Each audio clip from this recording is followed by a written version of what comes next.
نحمده ونصلي على رسوله الكريم أما بعد فقد قال الله تعالى في القرآن العظيم وفي الفرقان المجيد أعوذ بالله من الشيطان الرجيم بسم الله الرحمن الرحيم إن الله لا يغير بما بقوم حتى يغيروا ما بأنفسهم صدق الله مولانا العظيم. அளவற்ற அருளாளரும் நிகழ்ந்த அன்புடையவனுமாகிய எல்லாம் அல்ல அல்லாஹ் தஆலாவின் திருநாமம் போற்றி துவங்குகின்றேன்.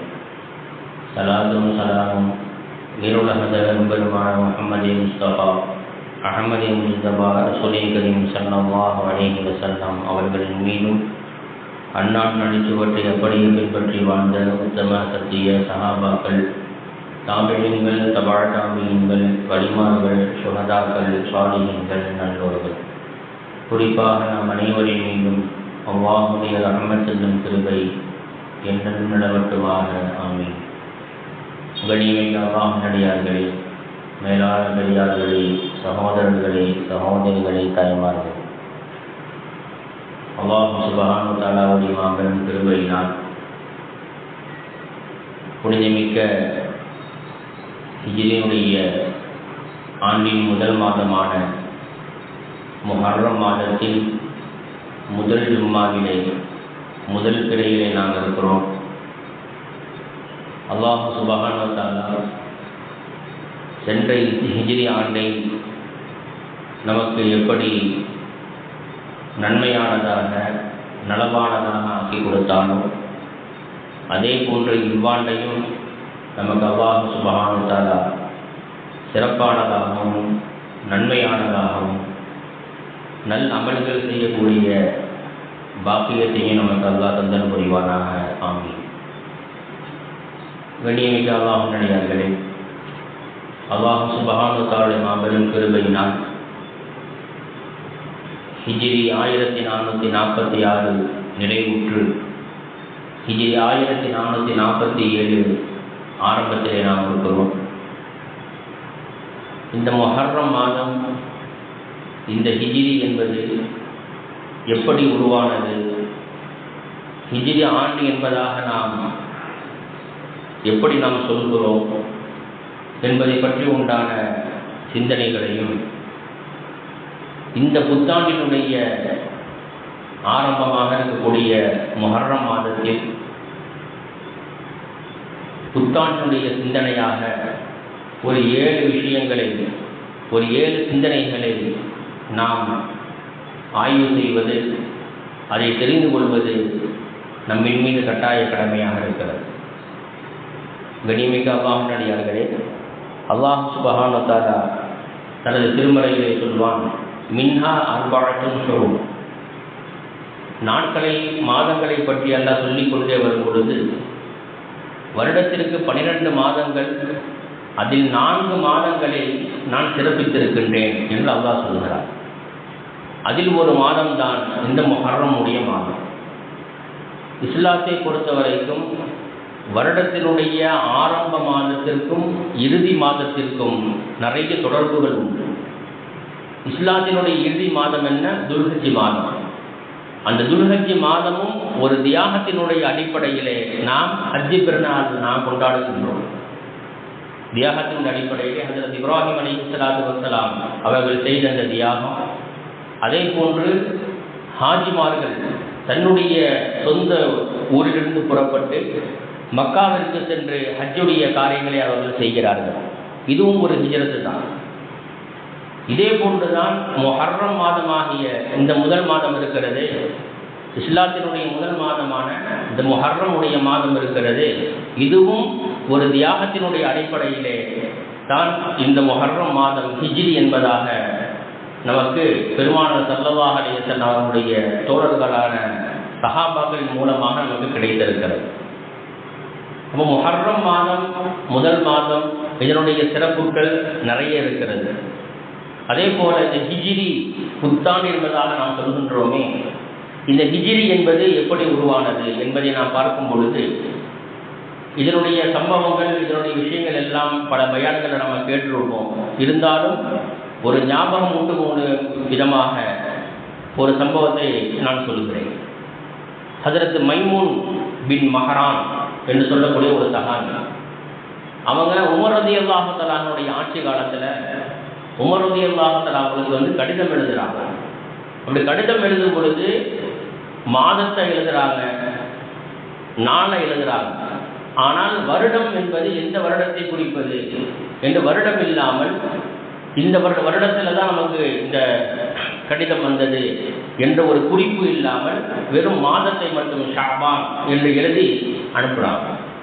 இதை பார்த்து ஹஜ்ரத் உமர் ரலியல்லாஹு தஆலா அவர்கள் என்ன அது கடிதத்தை பார்த்தா மொட்டை கடிதம் மாதிரி இருக்குது, வெறும் மாதம் மட்டும் போட்டுருக்கு, தேதியையும் காணும் வருஷத்தையும் காணும், ஏற்ற ஒரு வருடத்தினுடைய பெயர் இருக்கணுமா இல்லையா? இப்போ நம்ம என்ன சொல்கிறோம், கிபி கிமு அப்படின்னு சொல்கிறாங்க இல்லையா இங்கிலீஷ் மாதங்களில். கிறிஸ்தவத்திற்கு முன் கிறிஸ்தவத்திற்கு பின் என்பதாக சொல்கிறாங்க. நம்ம கல்யாண கடிதம் வாசிக்கும் போது என்ன செய்வோம், கிபி 1400 கிபி 2025 என்பதாக நம்ம சொல்லுவோம். அது அந்த ஆங்கில வருடத்தினுடைய கணக்கை அது என்ன செய்யறாங்க, அந்த கணக்கில் நமக்கு சொல்கிறாங்க. அதே போன்று இஸ்லாமியர்களுக்கும் ஒரு கணக்கு வேணும், ஆண்டினுடைய ஒரு பெயர் வேண்டும் என்பதாக அது உமர் ரலியல்லாஹு தஆலாவுடைய ஆட்சி காலத்தில் தான் இது முடிவு செய்யப்பட்டது. எப்படி முடிவு செஞ்சாங்க அப்படின்னு சொன்னால், சஹாபாக்களுக்கு மத்தியில் ஆலோசனை பண்ணுறாங்க. உமர் ரலியல்லாஹு தஆலா அவங்க நினைச்சா அவங்களே முடிவு எடுத்திருக்கலாம், ஏதாச்சும் ஒரு பெயரை வச்சு இது ஆண்டுடைய பெயராக நீங்கள் வச்சுக்கோங்க அப்படின்னு சொல்லியிருக்கலாம். ஆனால் மற்ற சஹாபாக்களை ஒன்று கூட்டி ஆலோசனை பண்ணுறாங்க.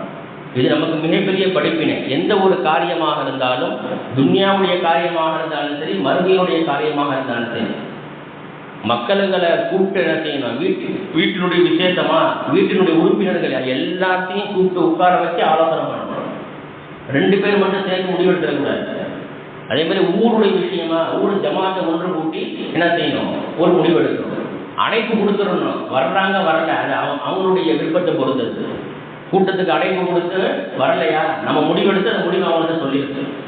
அப்போ அனைவரையும் அழைத்து என்ன செய்யணும், நம்ம ஆலோசனை செய்யணும். இதே போன்றுதான் உமர் ரலியல்லாஹு தஆலா செஞ்சாங்க, ஆலோசனை பண்ணாங்க. அப்படி ஆலோசனை செய்யும் பொழுது ஒவ்வொரு சஹாபாக்கள் ஒவ்வொரு விதமான ஆலோசனை கொடுத்தாங்க. சில சஹாபாக்கள் சொன்னாங்க, பெருமானார் ஸல்லல்லாஹு அலைஹி வஸல்லம் அவர்கள் பிறந்த அந்த நாளை நாம் என்ன செய்வோம், நம்முடைய ஆண்டாக நம்ம அதை நம்ம எடுத்துக்கொள்வோம். சில சஹாபாக்கள் சொன்னாங்க, பெருமானார் ஸல்லல்லாஹு அலைஹி வஸல்லம் நபித்துவத்தை அல்லாஹ் கொடுத்தானே 40வது வயதிலே அதை எடுத்துக்கொள்வோம்னாங்க. இப்படியாக ஒவ்வொரு சஹாபாக்கள் ஒவ்வொரு மாதிரி சொன்னாங்க. இறுதியாக சில சஹாபாக்கள் சொன்னாங்க, பெருமானார் ஸல்லல்லாஹு அலைஹி வஸல்லம் அவர்கள் மக்காவிலிருந்து மதீனாவிற்கு ஹிஜ்ரத் செஞ்சு போனாங்கல்ல, அதை நாம் மையமாக வைத்து ஹிஜ்ரி என்பதாக வைத்துக் கொள்வோம் என்று சொல்லும் பொழுது இதுவே சரியானதாக உமர் ரலியல்லாஹு அன்ஹுடைய உள்ளத்திலே அல்லாஹ் இல்ஹாமை போட்டான். அதே போன்று ஹிஜ்ரி என்பது நமக்கு உருவானது.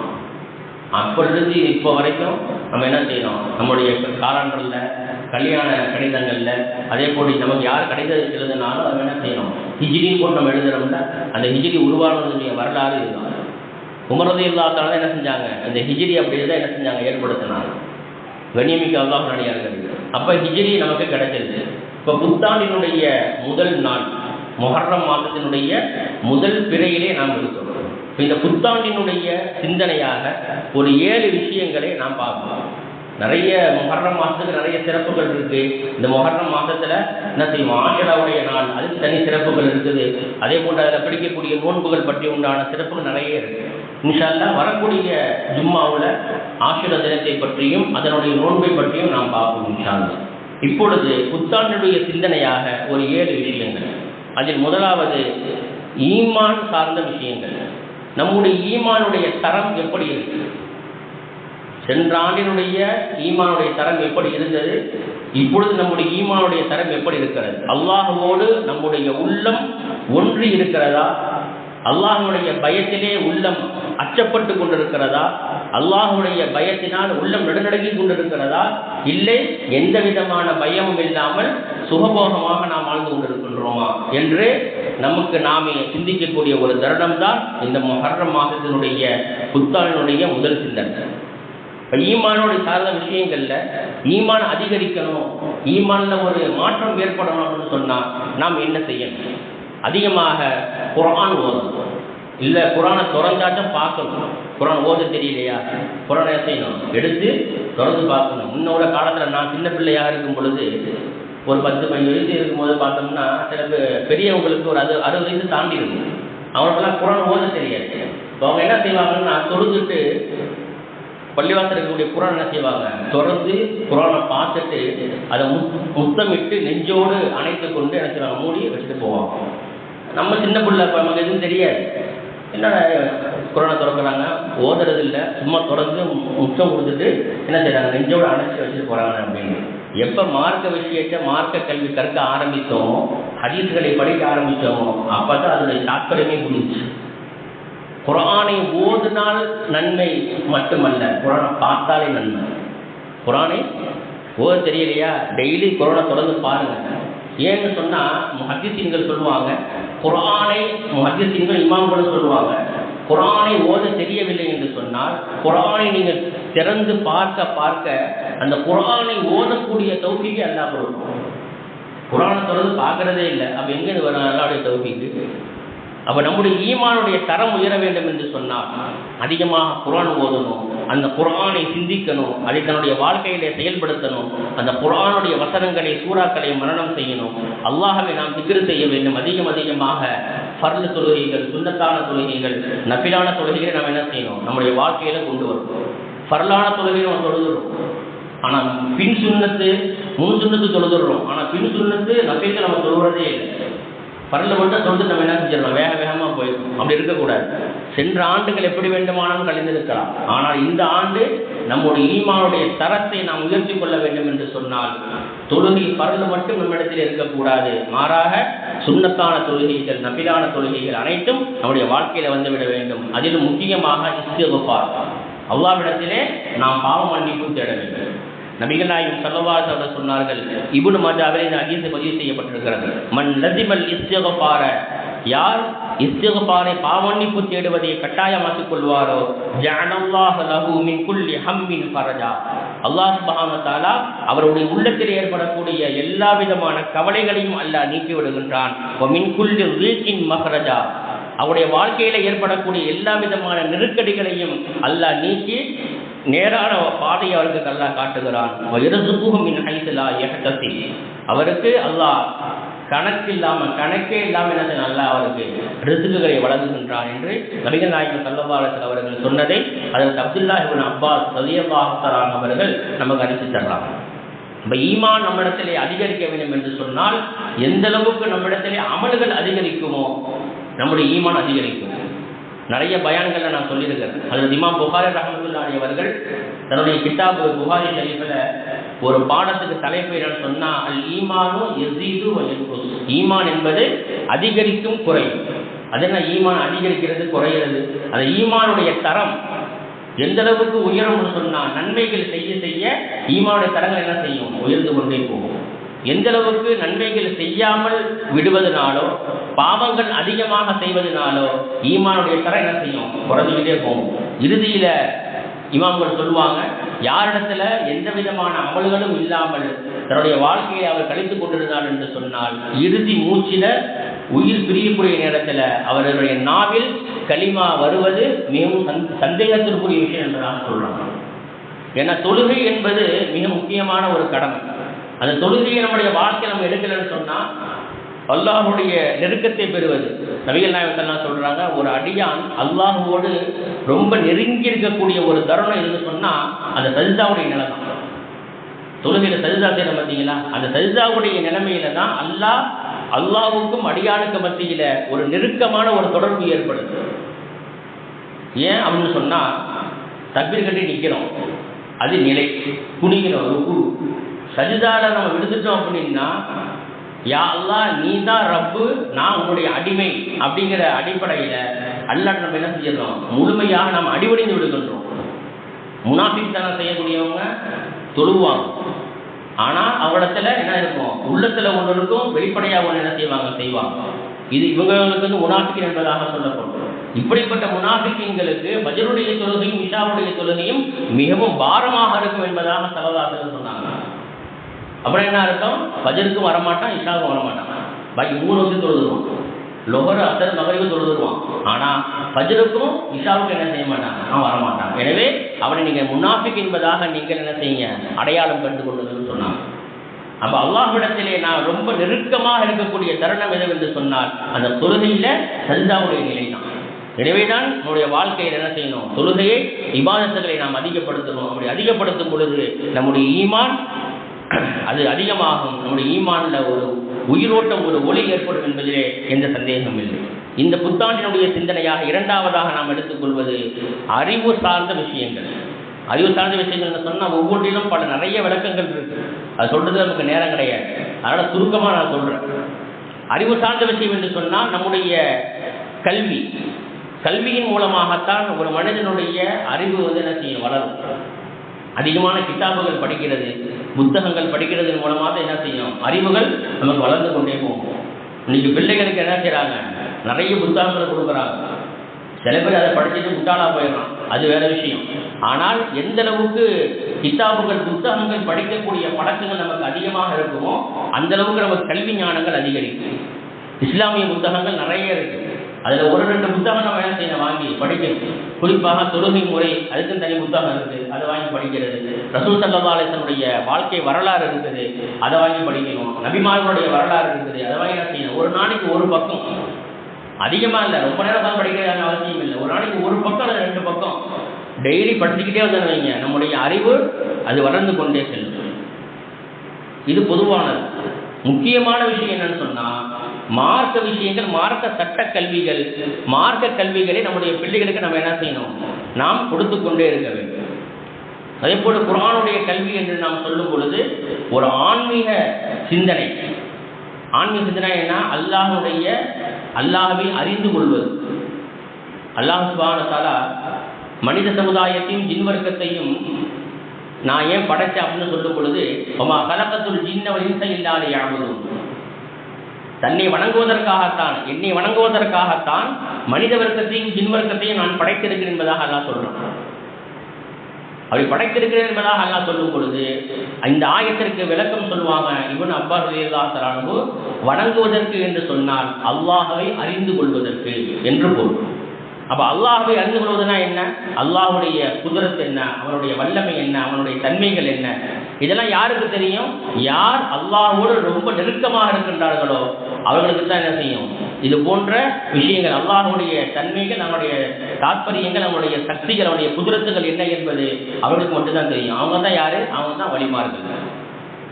நீங்க என்ன செய்ய, அல்லாஹ்னா யாரு, அவன் எப்படிப்பட்டவன் என்பதை இப்படிப்பட்ட வழிமார்கள், அதே போன்று சூஃபியாக இருக்கின்றார்களே ஷேகுமார்கள், அவரிடத்திலே கேட்டு நீங்கள் தெரிந்து கொள்ளுங்கள் என்பதாக அல்லாஹ் தனது திருவசனத்திலே சொல்லி காட்டுகிறான். ஃபஸ்அல் பிஹி ஹபீரா, அல்லாஹ்வை பற்றி யாருக்கு தெரியுமோ அவரிடத்திலே கேட்டு நீங்கள் தெரிந்து கொள்ளுங்கள் என்பதாக சூரத்துல் ஃபுர்கானிலே அல்லாஹ் நமக்கு சொல்லி காட்டுகிறான். அதே போல நாம் செய்யக்கூடிய நன்மையான காரியங்கள், நாம் செய்யக்கூடிய தீமையான காரியங்கள், இவை அனைத்தையுமே அல்லாஹ் சுப்ஹானஹு வ தஆலா ஒரு ஏட்டிலே பதிவு செய்து வைத்திருக்கின்றான். நாளை மறுமை நாளில் என்ன செய்யப்படும், ஒவ்வொருவருக்கும் அவருடைய ஏடுகள் கையில் கொடுக்கப்படும். வலது கையில் அல்லாஹ் கொடுத்துட்டான்னு சொன்னால் அவர் சொர்க்கவாசி, இடது கையில் அல்லாஹ் கொடுத்துட்டா அவர் நரகவாசி. கிதாப் அந்த புத்தகத்தை கையில் வாங்கின உடனே சொல்லப்படும் அவருக்கு, இக்ரா கிதாபக், உன்னுடைய இந்த கிதாபை, உன்னுடைய நன்மையை தீமைகள் இருக்கக்கூடிய அந்த ஏட்டை நீ படித்துப்பார். கஃபாபி நஃப்ஸிகல் யௌம அலைக ஹஸீபா, இன்றைய நாளிலே அது உனக்கு போதுமானது, இன்றைய நாளிலே அது உனக்கு போதுமானது என்று அல்லாஹ் சுப்ஹானஹு வ தஆலா சொல்வான். இப்போ இந்த ஆயத்தினுடைய விளக்கத்தில் ஹஸனுல் பஸ்ரி ரஹ்மத்துல்லாஹி அலைஹி சொல்கிறாங்க. அவங்க ஒரு ஆயத்தை சொல்லி காட்டுறாங்க. அல்லாஹ் சுப்ஹானஹு வ தஆலா ஒவ்வொரு மலக்குகளிடத்தில் ஒரு மனிதத்தில் 2 மலக்குகள் அல்லாஹ் நியமிச்சிருக்கான். வலது பக்கம் ஒரு மலக்கு, இடது பக்கம் ஒரு மலக்கு. இது சம்பந்தமாக அல்லாஹ் சூரத்துல் காஃபிர் அல்லாஹ் சொல்லும் பொழுது வஇத் யதலக்கல் முதலக்கியானி அனிஷ் ஷிமாலி யமீனி அனிஷ் ஷிமாலி கஈத், உங்களுடைய ஆமால் நாமா என்று சொல்லக்கூடிய அந்த பட்டோலையிலே நன்மைகளை எழுதக்கூடிய ஒரு மலக்கும் தீமைகள் எழுதக்கூடிய ஒரு மலக்கையும் அல்லாஹ் உங்களுக்கு அருகாமையிலே என்ன செஞ்சிருக்கிறான், அமர வைத்திருக்கின்றான். உங்களுக்கு அருகாமையில் அமர வச்சிருக்கிறான். ஒவ்வொரு மனிதனுடைய வலது புறத்தில் ஒரு மலக்கு, இடது புறத்தில் ஒரு மலக்கு. நன்மை செய்யும் பொழுது இந்த மலக்கு எழுதிக்கிட்டே இருப்பார். தீமை செய்யும் பொழுது ஒரு தடவை அந்த தீமையை செய்யும் பொழுது மலக்கு என்ன செய்ய மாட்டார், அவனுக்கு ஒரு சந்தர்ப்பம் கொடுப்பார், அதிலிருந்து அவன் மீண்டு வரானா இல்லையா அப்படின்ட்டு. இதுதாங்க அல்லாஹ் இந்த அடியார் வைத்திருக்கக்கூடிய மிகப்பெரிய ஒரு பாசம். நன்மை செஞ்சால் உடனே எழுதிடுவான், இது மலக்குகளுக்கு அல்லாஹ்வுடைய கட்டளை. ஆனால் தீமை செய்யும் பொழுது அந்த தீமையை மீண்டும் செய்கிறானா, இல்லை அந்த தீமையிலிருந்து வெளியே வந்துடுறானா, செய்யாமல் இருந்துடுறானா, என்னுடைய அடியான் தௌபா செய்கிறானா என்பதால் என்ன செய்யறான் பார்க்குறான். அந்த மலக்குக்கு எல்லாம் கட்டளை எழுறான். தீமை செஞ்சானா எழுதாது, கொஞ்சம் அவனுக்கு அவகாசம் கொடு. மீண்டும் செய்கிறானா அப்போ என்ன செய்யுது, அந்த தீமையை நீ எழுதிடுது.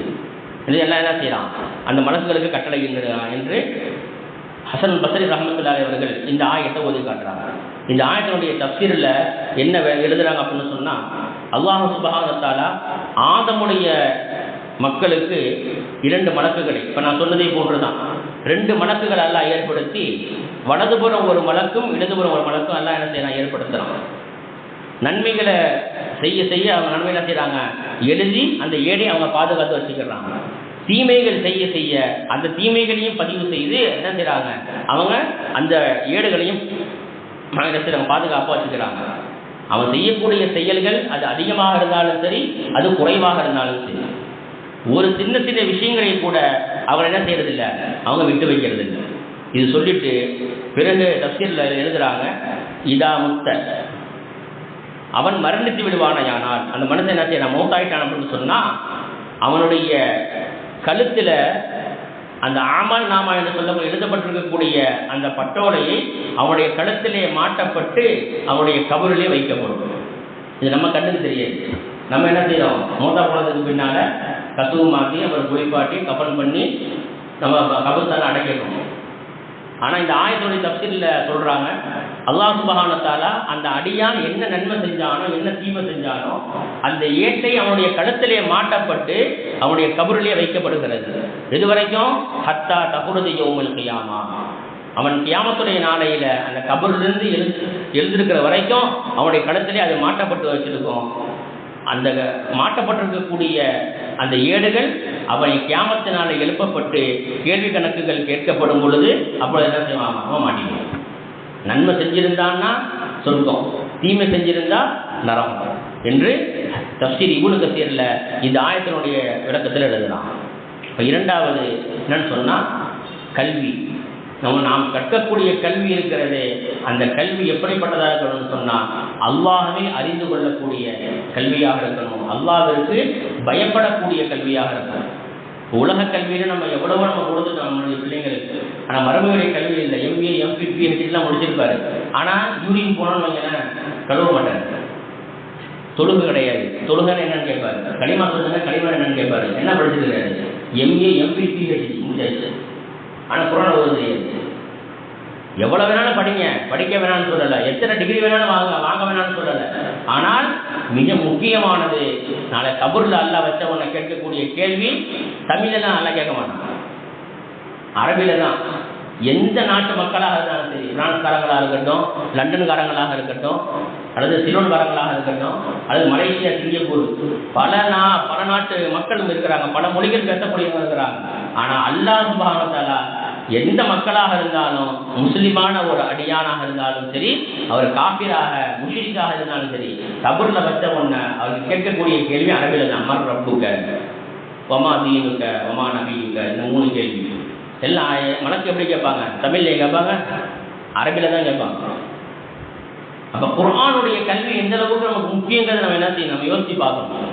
எந்த அளவுக்கு குர்ஆனை ஓதுவோமோ, குர்ஆனை கற்றுக்கொள்வோமோ, அந்த அளவுக்கு நம்முடைய வாழ்க்கையில் நிறைய மாற்றங்கள் ஏற்படும். குர்ஆனுடைய கல்வி இல்லை, அதை நான் அந்த குர்ஆனுடைய விஷயத்தை ஆயத்துக்களை நாம் சிந்திக்கலை, ஆயத்தில் அல்லாஹ் என்ன சொல்கிறோம் அப்படின்னு நம்ம புரிஞ்சிக்கல அப்படின்னு சொன்னால் நம்முடைய வாழ்க்கை மிகவும் வீணாக தான் போகும். சரி, இது 2வது சிந்தனை. நம்முடைய பிள்ளை நம்ம என்ன செய்யணும், மார்க்க கல்வியை கொடுப்பது நம்ம மீது கட்டாய கடமையாக இருக்குது என்பதை நாம் புரிந்து கொள்ள வேண்டும். 3வது விஷயத்தை பெருமானார் ஸல்லல்லாஹு அலைஹி வஸல்லம் சொல்றாங்க, உடல் ஆரோக்கியம். உடல் ஆரோக்கியத்தை நம்ம பாதுகாக்கணும். இன்னைக்கு நிறைய பேர் பார்த்தோம்னு சொன்னால் நிறைய ஹதீஸுகள், நிறைய விளக்கங்கள், குர்ஆன் ஆயத்துக்கள் இருக்கு. நான் ப்ராக்டிக்கலாக சொல்கிறேன். உடல் ஆரோக்கியத்தை நம்ம என்ன செய்யணும், பேரணும். ஒருத்தருக்கு ஹார்ட் பேஷண்ட்டாக இருக்காருன்னு வச்சுக்கோங்க, ஒரு உதாரணத்துக்கு சொல்கிறேன். அந்த யாரையும் சுற்றி காட்டி பேசுகிறேன் யாரும் நினைக்க வேண்டாம், ஏதோ ஒரு உதாரணத்துக்கு சொல்கிறது தான். நம்மளோட தவறுகள் இருக்குமே, ஆனால் நம்ம திருத்திக்கணும். இது யாரையும் குறிப்பிட்டு என்ன செய்யறது இல்லை, நம்ம பேசுறது இல்லை. ஒரு உதாரணத்துக்கு சொல்கிறோம், ஒருத்தர் ஹார்ட் பேஷண்ட்டாக இருக்கிறாரு. அவர் என்ன செஞ்சார், டாக்டர் சொல்லிட்டாரு, நீங்கள் என்ன செய்யக்கூடாது, பிரியாணி சாப்பிடக்கூடாதுங்க, கறி பிரியாணி என்ன செய்யக்கூடாது. சாப்பிடக்கூடாது, அவருக்கு ஆபத்து. வருஷத்துக்கு ஒரு தடவை என்ன செய்யலாம், நீங்கள் சாப்பிட்டுக்கணும். இவ்வளோ செய்யுது மாத்திரை தான் இருக்குது, போட்டுக்கோங்க. வாரம் பிரியாணி, 3 நாளைக்கு ஒரு தடவை பிரியாணி, 5 நாளைக்கு ஒரு தடவை பிரியாணி, இப்படியே சாப்பிட்டாருன்னு சொன்னால் அந்த ஹார்ட் என்னதுக்கு ஆகுது, சீக்கிரம் போய் சேர்ந்துருவார்.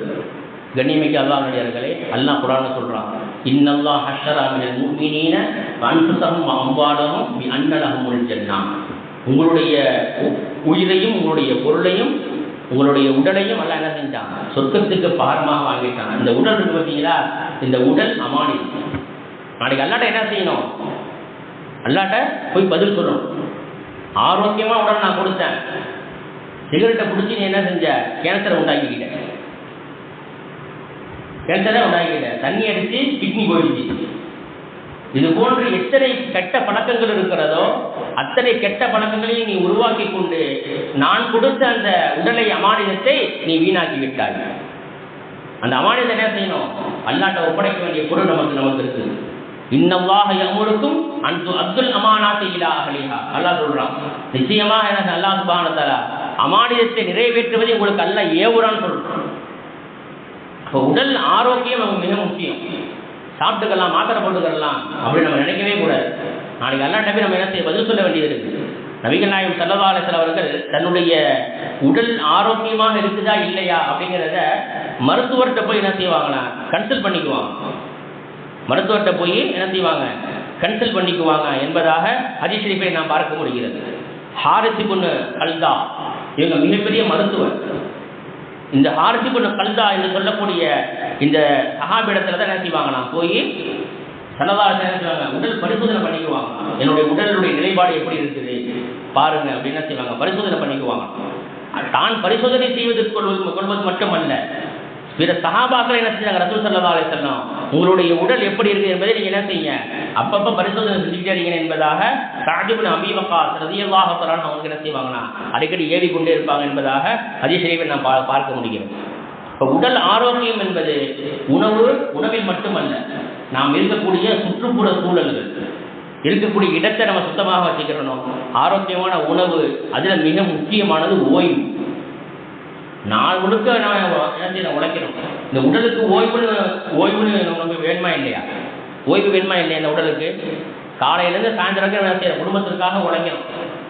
இரவு நேரத்தை எல்லாம் என்ன செஞ்சிருக்கிறான், ஓய்வுக்காக கொடுத்துருக்கிறான். வஜஅல்னா லைலக்கும் நௌமக்கும் சுபாத்தா, இரவு நேரத்தை உங்களுடைய தூக்கத்திற்காக நாம் ஆக்கியிருக்கிறோம் என்பதாக எல்லாம் சொல்லணும்.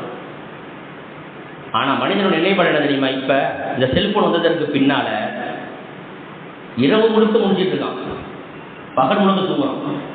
ஆனால் அல்லாஹ் சொல்றான், வஜஅல்னா நௌமக்கும் சுபாத்தா, இரவு நேரத்தை உமக்கு தூங்குவதற்காக நாம் ஆக்கியிருக்கிறோம் என்பதாக அல்லாஹ் குர்ஆன்ல சொல்றான். ஆனால் மனிதன் எப்படி, அப்படியே நேர் மாற்றம், பகல் முழுக்க தூங்குறது, இரவு முழுக்க முடிச்சிட்டு இருக்குது.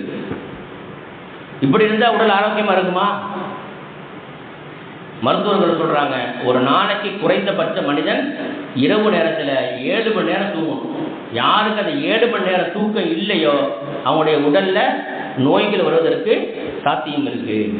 அது குறிப்பாக என்ன நோய் தெரியுமா, சுகர் இருக்கணுமா. கரெக்டாக அந்த 7 மணி நேரம் யார் தூங்கலையோ அவங்களுக்கு கம்பல்சரியாக, இப்போ சமீபத்தில் ஒரு 2 நாளைக்கு முன்னாடி வந்த வீடியோ ஃபேஸ்புக்கில் வந்து ஒரு மருத்துவர் பேசியிருக்கிறாங்க, ஒரு டாக்டர்.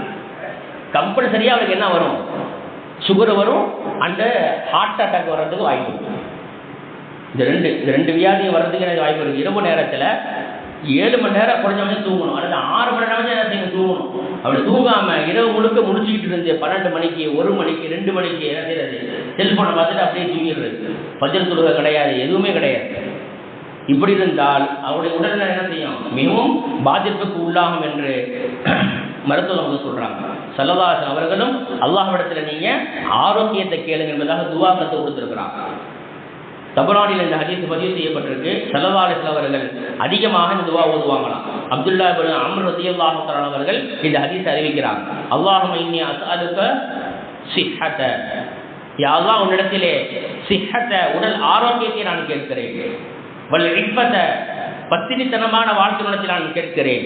வல் அமானத அமானிதத்தை ஒப்படைப்பதை, அமானிதத்தை பாதுகாப்பது இடத்திலே நான் கேட்கிறேன். வஹுஸ்னுல் குல் அழகிய நற்குணத்தை இடத்திலே நான் கேட்கிறேன். வரிதா பில் கதர் நீ எனக்கு எந்த ஒரு கலாபதிலை நீ நியமித்திருக்கின்றாயோ அதை புரிந்து கொள்வதை நான் கேட்கிறேன் என்ற துவாவை ஸல்லல்லாஹு அலைஹி வஸல்லம் அவர்கள் அதிகமாக கேட்டுக்கொண்டே இருப்பார்.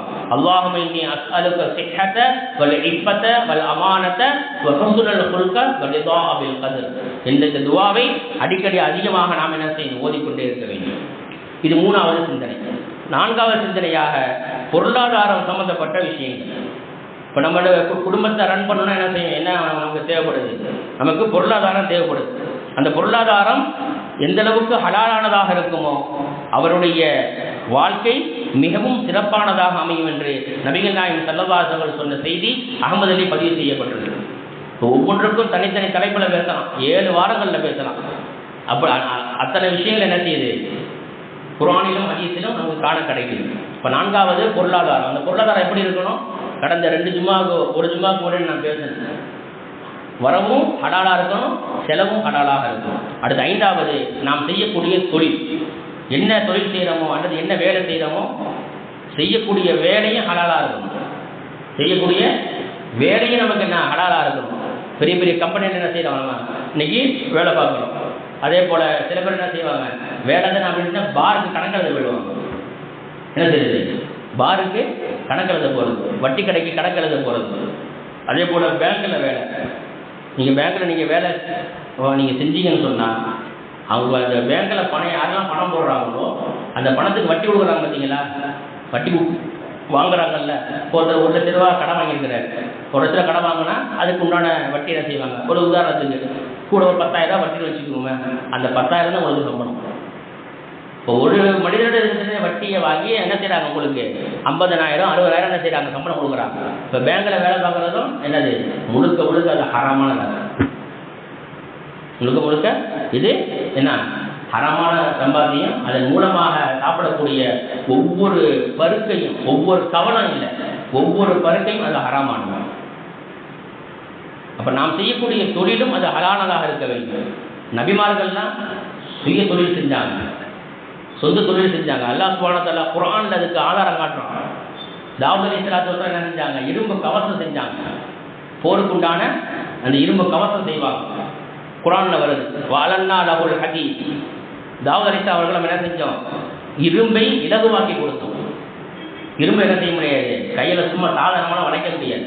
ஆனால் தாவூத் அலைஹிஸ்ஸலாம் என்ன செய்வாங்க, இரும்பை அசால்ட்டாக வளர்ப்பாங்க. அல்லாஹ் என்ன செஞ்சான், நாம் இலகுவாக்கி கொடுத்தோம். வஅலன்னா லஹுல் ஹதீத், இலகுவாக்கி வநிஅமல் சாபிகாத்தின் வகத்திர் பிஸ்ஸர்த். தாவூதே, இதன் மூலமாக நீ என்ன செய்யுங்க, உருக்கு சட்டையை நீங்கள் தயார் செய்யுங்கள். உருக்கு சட்டையை நீங்கள் செய்யுங்க, தயார் செஞ்சு விற்று உங்களுடைய குடும்பத்தை நீங்கள் என்ன செய்யுங்க, காப்பாற்றுங்க. நல்லா என்ன செய்யலாம், குர்ஆனை சொல்லி காட்டுறேன். இது போல் நிறைய சம்பவங்கள் இருக்குது. அதே போல் நிறைய நபிமார்கள் ஆடு வைத்திருக்கிறாங்க. அவங்களுடைய தொழிலை அதில் என்ன செய்யிருக்கிறாங்க, நிறைய நபிமார்கள். இன்னும் பெருமான ஸல்லல்லாஹு என்ன செய்யிருக்கிறாங்க, அவங்களும் ஆடு வைத்திருக்கிறாங்க. அதற்கு பின்னால் மிகப்பெரிய தொழில் அதிபராக மாறினாங்க ஸல்லல்லாஹு அலைஹி வஸல்லம். அந்த அவங்க செஞ்சிருக்கக்கூடிய அந்த தொழில் எந்த அளவுக்கு நேர்மையானதாக, எந்த அளவுக்கு மிகவும் துல்லியமானதாக இருந்ததோ அதை பார்த்து என்ன செஞ்சாங்க, அன்னை ஹதீஜா ரலியல்லாஹு அன்ஹா அவர்கள் பெருமானார் ஸல்லல்லாஹு அலைஹி வஸல்லம் திருமணம் செய்யணும்னு விரும்பினாங்க. எனவே அவங்க என்ன செய்யணும், ஹதீஜா ரலியல்லாஹு அன்ஹா மிகப்பெரிய சீமாட்டி, செல்வ சீமாட்டி, அவங்க மிகப்பெரிய கோடீஸ்வரி. அவர்கள் இன்னும் தன்னுடைய பொருளாதாரத்தை வியாபாரத்தில் என்ன செய்யணும், அதில் நிறைய லாபத்தை எடுக்கணும்னு பெருமானார் ஸல்லல்லாஹு அலைஹி வஸல்லம் என்ன செஞ்சாங்க, திருமணம் முடித்தாங்க. அவங்களுடைய அந்த நியாயமான அந்த வியாபாரம் அவங்களுக்கு மிகவும் பிடிச்சிருந்துச்சு. அப்போ தொழில்கள் நம்மளுக்கு என்ன செய்யணும், அது நமக்கு ஹலாலாக இருக்கணும் என்பதை நாம் நினைவிலே வைக்க வேண்டும். அதே போன்ற 6வதாக இந்த புத்தாண்டினுடைய சிந்தனையாக 6வது குடும்ப வாழ்வு சம்பந்தப்பட்ட விஷயங்கள். குடும்ப வாழ்வுனா என்ன, நம்முடைய குடும்பத்தை நரகத்தை விட்டு நாம் பாதுகாக்கணும். அல்லாஹ் குர்ஆன்ல சொல்றான், யா அய்யுஹல்லதீன ஆமனூ கூ அன்ஃபுஸக்கும் வ அஹ்லீக்கும் நாரா. ஈமான் கொண்டவர்களே, உங்களையும் உங்களுடைய குடும்பத்தாரையும் நரக நெருப்பை விட்டு நீங்கள் பாதுகாத்துக் கொள்ளுங்கள் அப்படின்னு நல்லா சொல்லிட்டு பெருமானார் ஸல்லல்லாஹு அலைஹி வஸல்லம் சொல்றாங்க, குல்லுக்கும் ராயின் வ குல்லுக்கும் மஸ்ஊலன் அன் ரஅய்யத்திஹி. நீங்கள் ஒவ்வொருவரும் பொறுப்புதாரிகள். நீங்கள் ஒவ்வொருவரும் என்னங்க, பொறுப்புதாரிகள். என்ன பொறுப்பு உங்களுக்கு கொடுக்கப்பட்டிருக்கிறதோ அந்த பொறுப்பின் கீழ் நிச்சயமாக நீங்கள் விசாரிக்கப்படுவீர்கள். அதற்குண்டான கேள்வி கணக்கு உங்களிடத்திலே கேட்கப்படும் என்று நபிகள் நாயகம் ஸல்லல்லாஹு அலைஹி வஸல்லம் சொன்ன செய்தி புகாரி ஷரீஃபிலே பதிவு செய்யப்பட்டிருக்கிறது.